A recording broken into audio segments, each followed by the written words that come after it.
The turn of the millennium was a pivotal point for the emerging generation of so-called millennials, who were caught at the end of the so-called MTV generation and in the thick of the newly dubbed PlayStation generation. So much so that the Tony Hawk franchise unconsciously combined the aura and style of something that would be seen and heard on MTV with the immense rising popularity of video games. Do the stars align for the Hawkman and the latest Activision game to be remade and remastered? Check out this video review to find out more.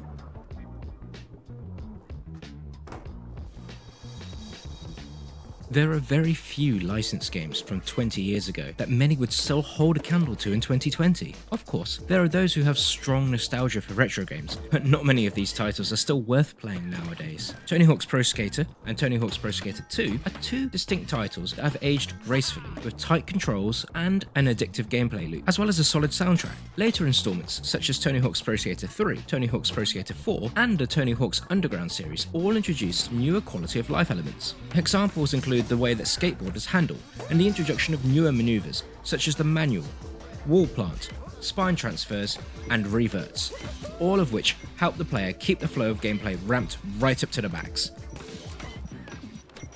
Vicarious Visions have not only brought these options to the fold in this remake, but have also retained the original movesets, should purists want to play without some of the additional options. What is very much more apparent is the graphical overhaul that the levels have received, so much so that each level is beaming with colour, life, and vastly more detail, yet it retains the authenticity of the detail right down to the T. Skateboarders now look a lot more like their real-life counterparts. Although that's not actually too hard given that it's now 2020, and the polygonal base of their 99 models didn't perhaps quite accurately depict them in the same way that the current generation of hardware can.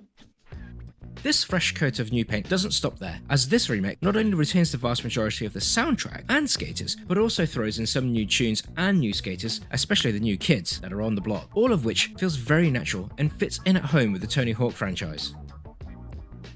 It took a few hours to get back into the flow of accurately chaining together combos, and for experts it should come back quite naturally. Newcomers shouldn't feel too put off. There are a number of options, including an in-depth tutorial, as well as assist options to vastly make the game much easier by being able to change rail, manual and lip balance to always being on. The vast majority of the game is either collecting items dotted around the levels, performing particular moves across sections of the map, or racking up a high score, so becoming intricately involved with the buttons and how to chain together long combos becomes increasingly more important as the game goes on. Vicarious Visions have somewhat partitioned off the two games in the same style as the Crash Bandicoot Insane trilogy by separating them on the top menu screen. However, both feel the same to play, albeit there's a noticeable difference in the levels in the Tony Hawk's Pro Skater 2 stages, which feel more expansive and beaming with a bit more life compared to the original stages.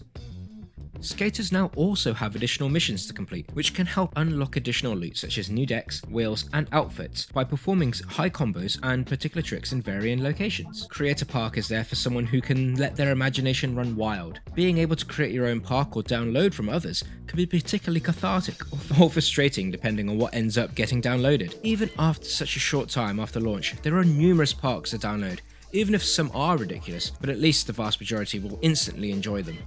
Some of the most memorable moments come in the form of multiplayer modes, where it is possible to compete against other players in varying modes, such as trying to get the highest score possible in a short space of time.